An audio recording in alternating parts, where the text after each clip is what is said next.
لبيك اللهم لبيك لبيك لا شريك لك لبيك.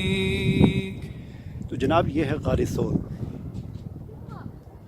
اور اس غار ثور کے حوالے سے میں آپ کو بتا دوں کہ آج مسلمان بڑی عقیدت کے ساتھ یہاں پر آتے ہیں اور یہاں پر آ کر انتظار میں نوافل بھی ادا کرتے ہیں. آپ دیکھ سکتے ہیں کہ لائن بنا کر کھڑے ہیں اپنی باری کے انتظار میں. صرف 3 سے 4 افراد بیٹھ کر اس غار کے اندر سما سکتے ہیں، اتنا چھوٹا سا غار ہے. لیکن ہماری بدقسمتی یہ ہے کہ آج ہمیں اس غار کی اہمیت کا پتہ نہیں ہے. ہمیں یہ معلوم نہیں ہے کہ یہاں پر حضور صلی اللہ علیہ وسلم کیوں تشریف لائے تھے، آپ کو کیوں اس غار میں پناہ لینا پڑی تھی، وہ کیا وجہ تھی کہ جس کی وجہ سے آپ صلی اللہ علیہ وسلم کو اور آپ کے دوست صدیق اکبر رضی اللہ تعالیٰ عنہ کو اس غار میں پناہ لینا پڑی، کیا وجہ تھی. میں آپ کو یہ مقصد بتانا چاہتا ہوں کہ یہاں پر حضور صلی اللہ علیہ وسلم نے پناہ کیوں لی تھی. حضور صلی اللہ علیہ وسلم کو کیوں مجبور کیا گیا کہ آپ یہاں پر آ کر 3 دن تک آپ کو روپوش ہونا پڑا، اس کی وجہ کیا تھی. اللہ تعالیٰ نے قرآن حکیم میں حضور صلی اللہ علیہ وسلم کا مقصد بعثت 3 مرتبہ ذکر کیا. سورہ توبہ کے اندر، سورہ فتح کے اندر، سورہ صف کے اندر والذی ارسل رسولہ بالہدی ودین الحق لیظہرہ علی الدین کلہ ولو کرہ الکافرون ولو کرہ المشرکون. ایک ہی آیت ہے، ایک ہی طرح کے الفاظ کے ساتھ 3 مرتبہ قرآن حکیم میں آتی ہے. اس میں حضور کا مقصد بعثت بیان کیا گیا ہے. آج کے مسلمان کو یہ نہیں پتہ کہ حضور صلی اللہ علیہ وسلم کو اللہ نے کیوں بھیجا، حالانکہ 3 مرتبہ یہ اللہ نے قرآن حکیم میں یہ چیز بیان کی ہے. اللہ تعالیٰ فرماتے ہیں کہ ہم نے اپنے رسول کو، الذی ارسل رسولہ، اللہ وہ ذات ہے کہ جس نے اپنے رسول کو بھیجا، بالہدی ودین الحق، خدا یعنی قرآن دے کر اور دین حق دے کر. کیوں بھیجا؟ لیظہرہ علی الدین کلہ، تاکہ وہ اللہ کے دین کو باقی سارے ادیان پر غالب کر دے. تو یہ حضور صلی اللہ علیہ وسلم کا مقصد بعثت تھا جو 3 مرتبہ قرآن حکیم میں بیان ہوا کہ اللہ کے دین کو غالب کرنا. چنانچہ اس مقصد کے حصول کے لیے حضور صلی اللہ علیہ وسلم نے اپنے کام کا آغاز کیا، اور پھر اس مقصد کے حصول کے لیے جس کام کا آپ نے آغاز کیا، اقامت دین، غلبہ دین، اس کے راستے میں کفار نے رکاوٹیں کھڑی کیں. دنیا میں جتنے بھی دین ہیں ان سارے دینوں پر، ادیان باطلہ پر اللہ کے دین کو غالب کر دے. یہ مقصد تھا حضور اکرم صلی اللہ علیہ وسلم کو دنیا میں بھیجنے کا. لیکن بدقسمتی سے آج کا مسلمان حضور کے اس مقصد سے واقف نہیں ہے. آج کے مسلمان کو یہ نہیں پتہ کہ حضور صلی اللہ علیہ وسلم کا مقصد بعثت کیا تھا، حضور کو اللہ تعالیٰ نے کیوں بھیجا. تو یہ حضور کا مقصد تھا کہ اللہ کے دین کو غالب کرنا. لیکن آج کا مسلمان صرف اپنی عقیدت کا اظہار کرتا ہے، ان پتھروں کو چوم کر، ان مقامات کی زیارت کر کے، اور ان پتھروں پر پین کے ساتھ اپنا نام لکھ کر کہ یہاں پر میں نام لکھوں گا تو میری مغفرت ہو جائے گی. چنانچہ آپ یہاں پر ان مقدس مقامات اور زیارات پر آئے تو ہر جگہ پر پتھروں پر لوگوں نے اپنے نام لکھے ہوئے ہیں، اور لوگ یہ سمجھتے ہیں کہ صرف نام لکھنے سے ہی ہماری بخشش ہو جائے گی. اگر یہ کام اتنا آسان ہوتا، نام لکھنے سے بخشش کا پروانہ ملنا ہوتا، تو حضور صلی اللہ علیہ وسلم کو یا صدیق اکبر کو یا صحابہ کرام کو ان پہاڑیوں کو، ان سنگلاخ چٹانوں کو عبور کرنے کی کیا ضرورت تھی؟ یہاں پر اتنی تکالیف برداشت کرنے کی کیا ضرورت تھی؟ اور یہاں پر اپنا خون بہانے کی کیا ضرورت تھی؟ یہاں پر بھوک اور پیاس برداشت کرنے کی کیا ضرورت تھی؟ اصل بات یہ ہے کہ ہم اس مقصد کو بھول چکے ہیں جس کے لیے اللہ نے اپنے رسول کو بھیجا، جس کے لیے اس رسول کو مکہ شہر سامنے کلاٹ ٹاور نظر آ رہا ہے، وہاں سے اپنا گھر بار چھوڑ کر اس پہاڑی پر، اس جبل ثور پر، ان پتھروں کے اندر پناہ لینا پڑی، روپوش ہونا پڑا، بھوک پیاس برداشت کرنی پڑی، اور پھر یہاں سے نکل کر مدینہ کی طرف سفر کرنا پڑا. اور 10-15 دن کے سفر کے بعد مدینہ میں پہنچ کر آپ کو اسلامی ریاست کی آپ نے بنیاد رکھی، اور پھر وہاں سے جہاد اور قتال کا جو سفر شروع کیا صرف 8 سال کے عرصے میں، اور صحابہ کرام کی جانی قربانیوں کے نتیجے میں حضور علیہ السلام کہ اپنے دانت مبارک شہید کروانے کے نتیجے میں پیٹ پر پتھر باندھ کر، بھوکیں برداشت کر کے، زخم کھا کے، تکلیف اور دکھ اٹھا کر، پریشانیاں اٹھا کر صرف 8 سال کے عرصے میں دوبارہ آپ نے اس شہر کو فتح کیا اور اللہ کے دین کو غالب کیا۔ اگر آپ کو صرف حکمرانی چاہیے ہوتی تو اس حکمرانی کی آفر آپ کو یہاں کے سرداروں نے کی تھی کہ اگر آپ بادشاہ بننا چاہتے ہیں، سردار بننا چاہتے ہیں تو ہم آپ کو تمام قبیلوں کا متفقہ طور پر بادشاہ بنا دیتے ہیں۔ اگر آپ کو دولت چاہیے تو ہم آپ کو سارے دولت اکٹھی کر کر اتنی دولت آپ کو دیتے ہیں کہ آپ سے زیادہ پیسے والا کوئی نہیں ہوگا۔ اگر آپ کسی خاتون سے شادی کرنا چاہتے ہیں تو آپ صرف اشارہ کریں، ہم دنیا کی حسین ترین خواتین اور لڑکیاں آپ کی خدمت پہ پیش کر دیں گے۔ تو اگر آپ کو بادشاہت چاہیے ہوتی تو آپ اس آفر کو قبول کر لیتے، بادشاہ بن جاتے، لیکن بات یہ نہیں تھی، بلکہ بات یہ تھی کہ آپ کا مقصد بادشاہ بننا نہیں تھا، بلکہ آپ کا مقصد لیظہرہ علی الدین کلہ، آپ کا مقصد اللہ کے دین کو سارے دینوں پر غالب کرنا تھا۔ 3 مرتبہ قرآن میں یہ مقصد بیان ہوا، لیظہرہ علی الدین کلہ، سورہ توبہ، سورہ فتح اور سورہ صف میں، هو الذی ارسل رسولہ بالہدی ودین الحق لیظہرہ علی الدین کلہ ولو کرہ الکافرون ولو کرہ المشرکون، کہ اللہ وہ ذات ہے کہ جس نے اپنے رسول صلی اللہ علیہ وسلم کو ہدا یعنی قرآن دے کر، ودین الحق دین حق دے کر کیوں بھیجا؟ لیظہرہ علی الدین کلہ، تاکہ وہ اللہ کے دین کو سارے کے سارے ادیان پر غالب کر دے۔ اس لیے اللہ تعالیٰ نے اپنے رسول صلی اللہ علیہ وسلم کو بھیجا۔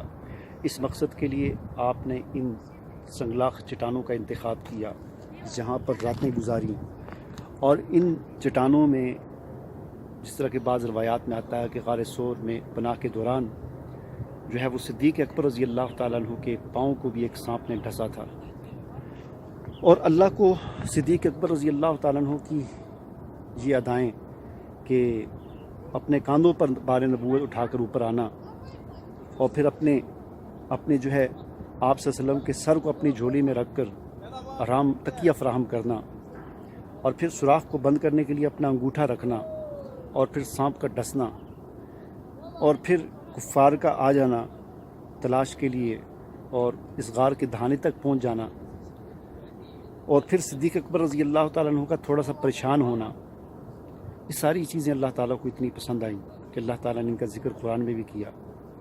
فرمایا اذ ہما فی الغار اذ یقول لصاحبہ لا تحزن ان اللہ معنا۔ سورہ توبہ کا یہ رکوع پڑھیں آپ، یا ایھا الذین آمنوا ما لکم اذا قیل لکم انفروا فی سبیل اللہ اثاقلتم الی الارض ارضیتم بالحیاۃ الدنیا من الآخرہ فما متاع الحیاۃ الدنیا فی الآخرۃ الا قلیل الا تنفروا يعذبكم عذابا علیما ويستبدل قوما غیرکم ولا تضروه شیئا واللہ علی کل شیء قدیر الا تنصروه فقد نصرہ اللہ اذ اخرجہ الذین کفروا ثانی اثنین اذ ہما فی الغار اذ یقول لصاحبہ لا تحزن ان اللہ معنا فانزل اللہ سکینتہ علیہ وأیدہ بجنود لم تروها وجعل کلمة الذین کفروا السفلی وکلمۃ اللہ ہی العلیٰ واللہ عزیز حکیم۔ انفروا خفافا وثقالا وجاہدوا باموالکم وانفسکم فی سبیل اللہ ذالکم خیر لکم ان کنتم تعلمون۔ اللہ تعالیٰ فرماتے ہیں کہ ایمان والو، تمہیں کیا ہو گیا ہے، ما لکم، تمہیں کیا ہو گیا ہے کہ جب تمہیں کہا جاتا ہے کہ اللہ کے راستے میں نکلو، اس دین کی جد و جہد کے لیے، اس دین کے قیام کے لیے، اس دین کے غلبے کے لیے نکلو، تو تم نہیں نکلتے، زمین کی طرف دھسے جاتے ہو۔ ارضیتم بالحیات الدنیا من الآخرہ، کیا تم آخرت کے مقابلے میں اس دنیا کی زندگی پر راضی ہو چکے ہو؟ فما متاع الحیات الدنیا فی الآخرۃ الا قلیل، اللہ تعالیٰ فرماتے ہیں کہ یہ متاع دنیا آخرت کے مقابلے میں بالکل کچھ بھی نہیں ہے، تھوڑا سا ہے۔ اور فرمایا کہ اگر تم نہیں نکلو گے تو اللہ تعالیٰ تمہاری جگہ پر یہ کام کسی اور سے لے لے گا، تم نہیں کرو گے تو اللہ کسی اور سے کروا دے گا، اللہ کسی کا محتاج نہیں ہے۔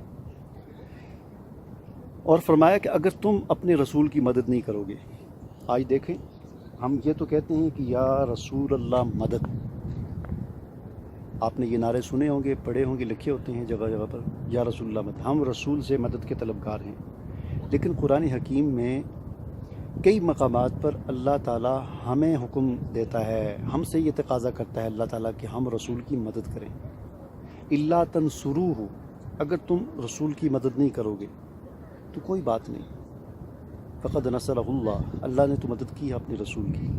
اگر تم اپنے رسول کی مدد نہیں کرو گے تو آئندہ بھی جس طرح اللہ نے پہلے اپنے رسول کی مدد کی، اللہ اپنے رسول کی آئندہ بھی مدد کرے گا. مدد کیا چیز ہوتی ہے؟ کسی کی مدد کرنا. ہم رسول کی مدد کیسے کر سکتے ہیں؟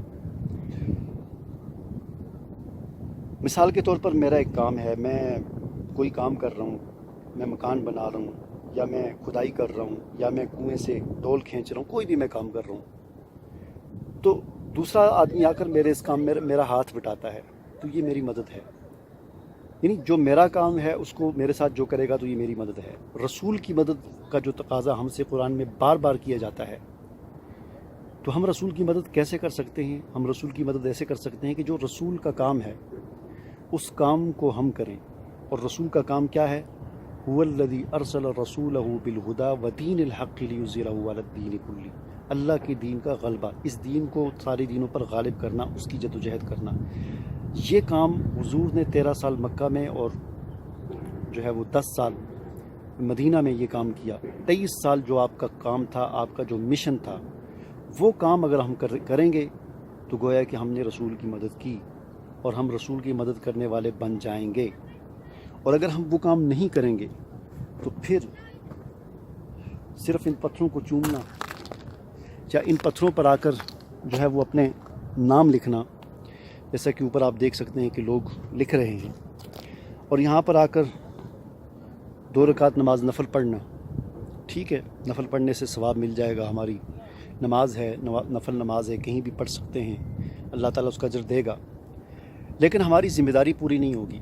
ہماری ذمہ داری اس وقت پوری ہوگی کہ جب ہم اس مشن کو لے کر اس مشن کی تکمیل کے لیے وہی کام کریں گے جس کام کو کرتے ہوئے اللہ کے رسول صلی اللہ علیہ وسلم کو وہاں سے اٹھ کر ان چٹانوں پر آنا پڑا، یہاں پناہ لینی پڑی، سخت گرمی میں، بھوک میں، پیاس میں.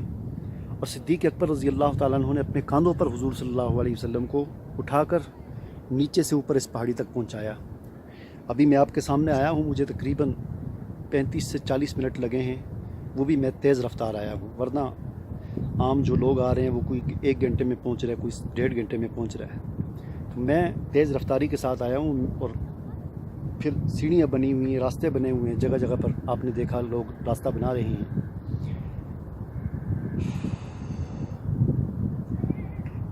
تو اس وقت کا آپ اندازہ لگائیں کہ جب کوئی راستے نہیں تھے، اس طرح کے پتھر تھے. یہ دیکھ سکتے ہیں آپ، اس طرح کے پتھر تھے، اس طرح کی چٹانیں تھیں.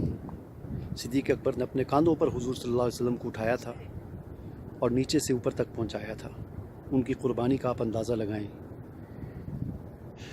یہی وجہ تھی، یہی وجہ ہے کہ امت مسلمہ کا یہ اجماعی یہ عقیدہ ہے کہ انبیاء کرام کے بعد سب سے بڑا مقام اور مرتبہ انسانوں میں صدیق اکبر رضی اللہ تعالیٰ عنہ کا ہے. اللہ تعالیٰ سے دعا ہے کہ اللہ تعالیٰ